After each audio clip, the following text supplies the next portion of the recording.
रास्ता चलना स्वच्छ, चाहे फेर हो और भोजन करना माँ से, चाहे जहर हो, क्योंकि माँ जहर दे ही नहीं सकती। नारी नारी तू अर्धांगिनी, नर की सब सुख मूल, और घर बैकुंठ समान हो, जब हो तू अनुकूल, जब हो तू अनुकूल, जब हो तू अनुकूल। कटोरा दूध का ले लिया, प्रहलाद जी पीने लगे। उधर नारायण ने की है, भोले बाबा मेरे भगत को जहर पिलाया जा रहा है, यो संसार बनियो उन समय जहर पीवा को ठेको आपने लियो, आप जहर पीने के ठेकेदार हो, तो मारो भगत क्यों पे। भगवान शंकर ने की मुझे तो भोलानाथ पहुंच गए गुप्त रूप में, जहर तो निकल गया और दूध प्रहलाद ने पी लिया। जैसे प्रहलाद जी ने दूध पिया, एक पल में प्रहलाद जी नीचे गिर गए। जैसे प्रहलाद का नीचे गिरना हुआ, और सैनिक ने जाकर के कह दी हिरण्यकश्यप से, महाराज भाई बाज तो आपको बेटो मर गया, खत्म खत्म। तो हिरण्यकश्यप भाई के मोह विश्वास नहीं कि मर गयो, पेड़ से नहीं मरियो, जल में नहीं मरियो, पर्वत से नहीं मरियो, अबे मर गयो, अरे हाँ मर गयो, मोह विश्वास नहीं, मुझे देखो जिन्हें मानू, देख लो। हिरण्यकश्यप पहुंच गए, पीछे झरोखे से झांका, अत्रे प्रहलाद जी खड़े हो गए। हिरण्यकश्यप की दृष्टि बढ़ गई, पिताजी आए। प्रहलाद ने कहा, पिताजी प्रणाम, पिताजी प्रणाम। हिरण्यकश्यप की क्यों रे, तू नहीं मरियो। पिताजी जब जानकी नाथ सहाय करे, तो कौन बिगाड़ करे नर तेरो, जानकी नाथ सहाय करे, तो कौन बिगाड़ करे नर तेरो, जानकी नाथ सहाय करे, तो कौन बिगाड़ करे नर तेरो। पिताजी बेरी बेरी हमारा क्या करे, सुन लेना, बेरी हमारा क्या करे, जब हरि बचावनहार। अरे बेरी के तो दो ही हाथ है, और हरि के हाथ हजार, हरि के हाथ हजार, हजार हाथ से परमात्मा अगर बचाने के लिए तैयार हो, तो दो हाथ के दुश्मनों की चिंता नहीं करना चाहिए, नहीं करना चाहिए, नहीं करना चाहिए, नहीं करना चाहिए। ओहो, तुरंत राजा यहां से निकल पड़ा। हिरण्यकश्यप दरवाजा पे जाके कसा बैठ गया, देख दरवाजा पे ही बैठ गया। संध्या के समय में दरवाजे पर कभी भी माथो पकड़ के मत बैठो। एक बात, संध्या के समय में कभी भी झगड़ा मत करो। दो बात, संध्या के समय में कभी भी झाड़ू मत निकालो, बचो बचो। संध्या का समय चल रहा था, माथा पकड़ के लोगों ने की महाराज कहीं आज आपके बारे माथा पकड़ के बैठे लोग, क्या हो रहा है, क्या कह रहे वो, प्रहलाद नहीं बन रहा है। तो लोगों ने कि उन्हें मार बुचाया कि कहा आपकी बहन सिंह का अग्नि स्नान करती है।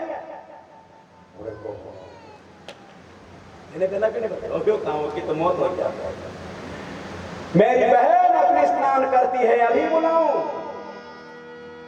इनकी बहन जो सिंगिका थी ना, उनको एक महात्मा ने चुनरी दे रखी थी, और ये कह रखा था जब जब भी तू चुनरी को ओढ़ करके बैठेगी, आग की लपटें निकलेगी, तू सब पे अजमा लीजिए और भगवान का भगत पे मत अजमाइए। और तेरा अगर भगवान का भगत पे अजमा लियो नहीं, हाँ तो वो तो बच जाएगा और तू बढ़ जाए। सिंगिका पहुंच गई, के बाहर राजा, पूरी व्यवस्था बन जाती है, पूरा मैदान खचाखच भरा हुआ था, पूरा गांव विचार कर रहा है, अब प्रहलाद नहीं बचे, अब प्रहलाद नहीं बचे।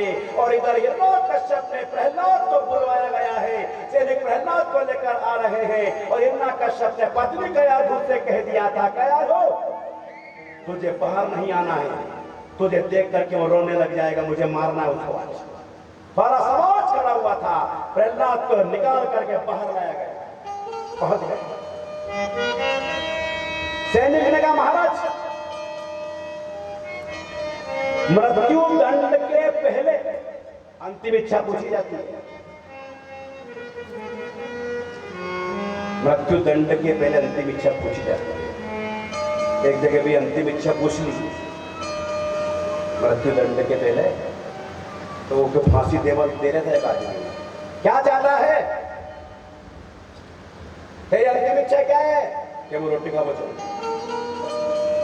तो 5 रोटियां लाके दे दी, गिले तो उन्हें खाई तो नहीं, जेब में धर कि जेब में नहीं करे तो ऊपरे खाऊंगा। यही तरह की क्रिया है। मृत्यु दंड के पहले अंतिम इच्छा पूछी जाती है। महाराज पूछ लो, प्रहलाद तुम्हारी अंतिम इच्छा क्या है, पूरी कर दोगे? हाँ, संसार दिखाने वाले मैं मेरे पिताजी को प्रणाम करना चाहता हूं। महाराज आपके दो देवा की कह हूं, चलो ले आओ, पहुंच गए। पिताजी प्रणाम। हाँ ठीक है, जा। पिताजी जा तो रहा हूं, पर एक बात कह दूं, क्या आप बुरा तो नहीं मानोगे? जल्दी बोल, आप बुरा मान लोगा। अरे जल्दी बोल। पिताजी मैं ये कहना चाहता हूं, क्या बुरा मान लोगा? अरे बोल। मोए मार बाग का चक्कर में तुम तुम्हारी बेने मत खो दीजो। अरे वाह, बड़ा बढ़ चढ़ के बातें कर रहा है। मारी तो बेने पर थरो काल है, काल। ठीक है, प्रहलाद राजकुमार चले जा रहे हैं, सामने बुआ बैठी हुई है, चुनरिया पहनकर आग की लपटें निकलती थी, खत्म हो जाए, पूरा समाज हाहाकार कर रहा है। कयाधु विचार करे, यहाँ पर प्रहलाद जी बार बार उन भीड़ में देखे, मुझे मेरी माँ दिख जाए, मुझे मेरी माँ दिख जावे। लेकिन बाहर निकल के कयाधु आ गई, एक इतना बड़ा झरोखा से अपने लाल को मरते हुए देख रही है, कुछ नहीं बोल पा रही है। पति का डर ही इतना था, तो कैसे प्रहलाद जी जा रहे थे, एक इतनी सी जगह से माँ का चेहरा नजर आ गया है।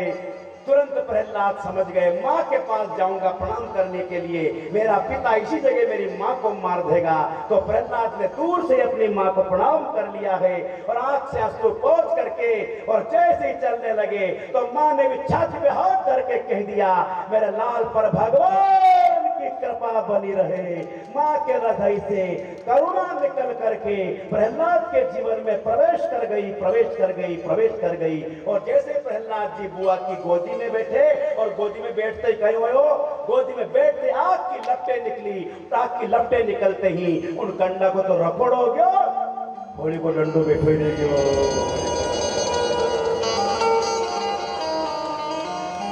उसी दिन से होलिका का त्योहार प्रारंभ हुआ है। आप सभी मालूम है, 1 महीने पहले होलिका डंडा लगाया जाता है। क्यों? 1 महीने से हिरण्याकश्यप प्रहलाद को मारना चाहता था, इसलिए 1 महीने पहले होलिका डंडा। लेकिन गांव और शहर के जीवन में अंतर है। क्या अंतर है? छोटे छोटे गांव में तो 1 महीने पहले होली को डंडो अभी भी लागे, और शहर में जगह नहीं है। शहर में 1 महीना पहला नहीं, शहर में 1 घंटा पहला खाली। कहाँ समय है साहब, ना समय ना जगह। ओहो, राजा होलिका का दहन हो गया, प्रहलाद निकल करके महल पहुंच गए। हिरण्याकश्यप ने क्यों प्रहलाद नहीं आया? क्यों तुम मर क्यों नहीं रहे? मरे क्यों नहीं? पिताजी सब प्रयास कर लिया। हाँ, और बता दो, ये भी कर लो क्या कि तो राजा महाराजाओं के जमाने में मृत्यु दंड देने का एक तरीका था। क्या था? 2 लोहे की प्लेटें होती थी, एक आगे धरो एक पाछे धरो, बोल्ट कसो, आदमी खत्म। पिताजी हाल तो भी तो काम है। और बताऊं कि तो पहराओ पाओ पेड़ी ले भराओ, गाठे बनाओ खिंचाओ पिछले गिनाओ तब मोहिए लगाओ, फिर आगे लगाओ बन कपड़ा विशाल सो। पिछले गिनाओ तब मोहिए लगाओ, दाल में डुबाओ बन पत्थर कमाल सो। फिर से गिराओ करे नाग से बताओ, आहा बेटी न चुराव के भाई नंद लाल सो। बेटी न चुराव के भाई नंद लाल सो। बेटी न चुराव के भाई नंद लाल सो। पिताजी मेरा प्रेम अगर भगवान में होगा तो आप कुछ नहीं कर सकते, कुछ नहीं। भगवान भगवान कहाँ जरा भगवान? अणिखंबा में, अणिखंबा में, अणिखंबा में। ये में है, हाँ, ये खंबा लोहे का सेने को लगा दो रे आग, चला दो इसके भगवान को। लोहा का खंबा के आसपास लगाई लकड़ियां, वो लोहे को खंबो लाल चट हो गया। प्रहलाद देख तेरा ईश्वर जल गया। वो भगवान की कम नहीं पड़े। उन लाल चट खंबा पे चीके जा रही अंडा लेके, पिताजी जब ओकी बड़ाई चीटियां नहीं जली तो वो कब जलेगा? मौसम आ गयो क्या थारो भगवान भाग्य भाग्य कर गयो। बता कहाँ है अणी में अणी, बता कहाँ है इसमें? हाँ वो पत्थर का खंबा था। उठाई तलवार, उठा खंजर के यूं बोला कहाँ तेरा नारायण है। उठा खंजर के यूं बोला कहाँ तेरा नारायण है। कहा प्रहलाद ने वो तो, कहा प्रहलाद ने वो तो तुम्हारे मेरे अंदर है। कहा प्रहलाद ने वो तो तुम्हारे मेरे अंदर है। संध्या का समय आया है और संध्या का समय आते ही इतना का समय उठाई तलवार और पत्थर के खंभे पर तेज मारा है राजा। और पत्थर के खंभे से विस्फोट होते ही संध्या के समय में उस पत्थर से नरसिंह भगवान का प्रागट्य हो गया। जैसे ही नरसिंह भगवान प्रगटे, दौड़कर नरसिंह भगवान ने गिरना कश्यप को खींचा और कहां लाए? देहरी पर। देहरी पर ला करके अपनी गोद में लिया। क्यों रे ना कश्यप, तेने ये वरदान मांगा था हमारी कीर्ति विष्णु के समान हो जाए, होई कि नहीं होई? होगी थी। तेने अगला वरदान मांगा था दिन में मरू न रात में। बता दिन है कि रात? संध्या चल रही है। तेने अगला वरदान मांगा था अस्त्र से न शस्त्र से। हाँ मेरे नाखून देख ले। तेने अगला वरदान मांगा था ऊपर मरू न नीचे। बता तू ऊपर है कि नीचे? तो हिरण्यकश्यप ने की ना ऊपर ना नीचे, तो फिर मुंडोई के पीछे। तेने अगला वरदान मांगा था नर से न वानर से। हाँ मारो मुंडो देख ले तो। क्यों रे? तेने कहा कि सृष्टि के 12 महीने में नहीं मरूं। कौन सा महीना चल रहा है? अधिक मास चल रहा है, अधिक मास चल रहा है, अधिक मास चल रहा है। भगवान ने उसको मारने के लिए नए महीने का निर्माण करवा दिया था। अधिक मास चल रहा है। भगवान ने उसकी छाती पर हाथ धर के हिरण्यकश्यप के शरीर को फोड़ दिया है। हिरण्यकश्यप की गति हो जाती है। प्रहलाद थर-थर कांपे। सभी देवता इकट्ठे होने लगे हैं, लेकिन जो भी भगवान की भयंकर डाड़े विकराल रूप कोई निकट नहीं आ। जो भी देवता वे दूरा चल जा, जो भी देवता वे दूरा चल जा। तो लक्ष्मी बैकुंठ में मालूम पड़ी भगवान स्वरूप बना के गया, कोई भी गढ़ने नहीं जा सके। तो लक्ष्मी ने की मारा पति है मुंह चल जाऊंगा। तो लक्ष्मी जी जैसे भगवान के सामने ही नहीं, भगवान ने कहा ओ, तो लक्ष्मी जी पिलांग के मुंह भी नहीं जाऊंगा। तो फिर कहीं करा एक उपाय है खाली कि कहीं ये जड़ी नाना के वास्ते आया नहीं, उनकी आंगली पकड़ के उनके आगे कर दो और कोई रस्तो नहीं है। तो नारद जी ने पीछे जाकर के प्रहलाद को लिया साथ और प्रहलाद को साथ में ला करके भगवान के सामने खड़ा कर दिया। भगवान ए बेटा प्रहलाद आजा रे, मैंने बड़ी देर कर दी लाने में, आजा। भगवान ने प्रहलाद को अपनी गोद बिठाया है राजा, अपनी गोद बिठाया। बोल प्रहलाद क्या चाहता है? एक इच्छा महाराज, क्या मेरे पिता को नरक नहीं मिल जाए? तो भगवान ने कहा ए बेटा प्रहलाद, अरे जिसके कुनबे में तेरे जैसा लाल जन्म जाए रे, वो कि तो 21 पीढ़ी तर जावे। और दूसरी बात ये, जो मेरी गोदी में प्राण त्याग रहा है वो नरक जा ही नहीं सकता। आप शास्त्रों को उठा करके देख लीजिए, भगवान की गोदी में सिर्फ 2 ने प्राण त्यागा है साहब। एक तो हिरण्यकश्यप और दूसरा रामावतार में जटायु, और तीसरा है ही नहीं। गोदी में प्राण त्यागने वाला परमात्मा के वो नरक जा ही नहीं सकता। और क्या चाह? एक इच्छा हो रही। मेरी माँ ने तो खूब बेटा बेटा कहा, मेरे पिता ने मुझे कभी बेटा नहीं कहा। अरे बेटा प्रहलाद, अरे बेटा प्रहलाद, अरे बेटा प्रहलाद, अरे बेटा प्रहलाद। प्रहलाद जी नचने लगे, प्रसन्न हो गए। तेरे बिना श्याम हमारा नहीं कोई रे, तेरे बिना श्याम हमारा नहीं कोई रे, तेरे बिना श्याम हमारा नहीं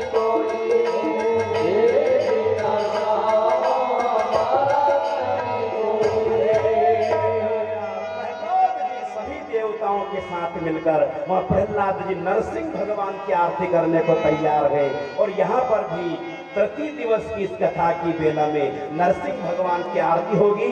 आज की सारी कथाएं हम नरसिंह भगवान के चरणों में अर्पण कर रहे हैं। कल इस कथा को चौथा दिन, कल की कथा में भगवान राम और भगवान कृष्ण का प्रागट्य होगा। मैं पहली बार आया हूं इसलिए आप सबको बता दूं, मैं नकली कृष्ण नहीं बनने देता हूं, ना वसुदेव बनने देता हूं, ना मटकी फोड़ने देता हूं, और ना यहाँ से किसी प्रकार की प्रसाद फेंकी जाएगी। मटकी का पूजन हम घर करते हैं, आप सब कलश का पूजन करते हो ना। ऐसे पांडालों में जब भगवान प्रगटे तो मटकी फोड़ देना, बताइए आप शकुन है कि शकुन है? मटकी कलश फूटना ये तो अपशकुन है ना। तो जिस पांडाल में परमात्मा प्रकट होता हो वहां ये क्रियाएं नहीं होती है। क्यों?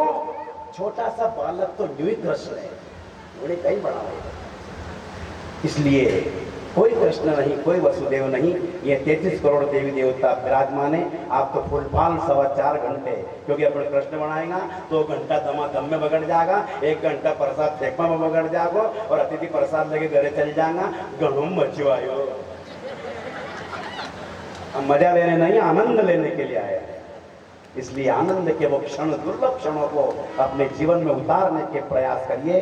4 घंटे फुलफाल कथा होगी, फिर समय पर आने का प्रयास करें। अब आरती की तैयारी। बोलो रमण बिहारी लाल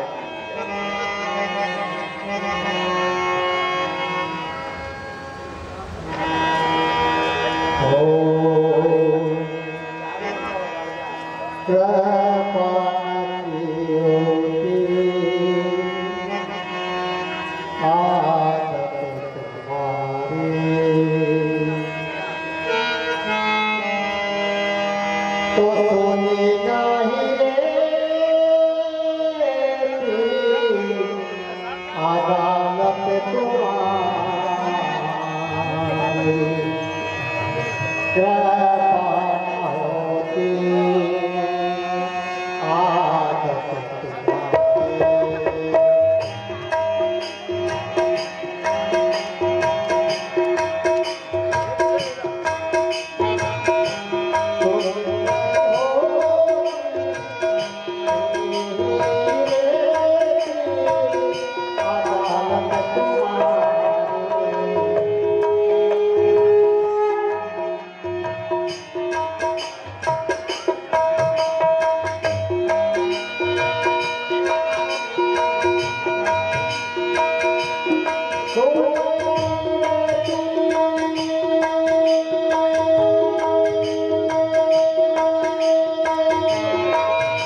कर्पूरिवरं करुणावतारं संसारसारं भुजगेन्द्रहारं सदा वसन्तं हृदयारविन्दे भवं भवानी सहितं नमामि अच्युतं केशवं रामनारायणं कृष्णदामोदरं वासुदेवं श्रीधरं माधवं गोपिकावल्लभं श्रीजानकीनायकं श्रीरामचन्द्रं भजे श्रीजानकीनायकं श्रीरामचन्द्रं भजे पुष्पादिवन्दनं हस्ते अक्षपुष्पं गृहीत्वा अथमन्त्रपुष्पाञ्जलिः ॐ जग्गे नारायणाय जगन्देवास्तां धर्माणि प्रथमान्या सन्नाहते हरानं महिमानः कथं यत्र पूर्वे साध्याः संविदेवः ॐ गं गणपतये नमः एकदन्ताय विद्महे वक्रतुण्डाय धीमहि तन्नो दन्ति प्रचोदयात् ॐ कात्यायने च विद्महे कन्याकुमारी च धीमहि तन्नो देवी प्रचोदयात् ॐ तत्पुरुषाय विद्महे महादेवाय धीमहि तन्नो रुद्र प्रचोदयात् ॐ अंजनीसुताय विद्महे वायुपुत्राय धीमहि तन्नो हनुमत् प्रचोदयात् ॐ नारायणाय विद्महे वासुदेवाय धीमहि तन्नो विष्णु प्रचोदयात् नानासुगन्धपुष्पाणि यथा कालोद्भवानि च पुष्पाञ्जलिर्मया दत्ताग्रहाणां परमेश्वर सागाय सपरिवाराय सायुधाय सशक्तिकाय श्रावणाय ईशान पुष्पाञ्जलि भगवान श्री नारायण चरण कमलारविन्दे समर्पयामि।